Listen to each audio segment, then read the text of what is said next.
this is what the social style model is. So we have driver, expressive, analytical, and amiable. And these are the 4 social styles, essentially. So I'd be looking for... Is this universally accepted amongst behavioural analysts? Yeah, interestingly, there's a couple of other models that are very similar. Things like the DISC model that other people have talked about. And there's been a few people who've done spin-offs like the 4 types of people, the 4 colours of people. They're usually playing off the same sort of idea there. The key thing is it's not a personality model. So it's not like, viewers might have heard of things like Myers-Briggs, the Enneagram, Big 5, the Ocean model. Those are all about personality. So they're dealing with what's below the surface. The metaphor I heard that I quite like is it's a bit like looking at a pie. Personality is the filling.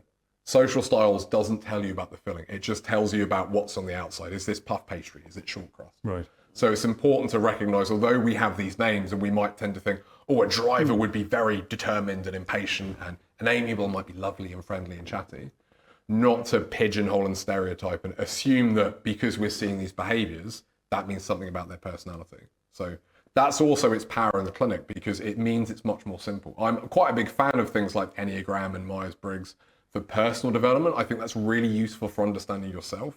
Yeah. It's far too complex for the clinic. Which of the 16 personalities is this patient?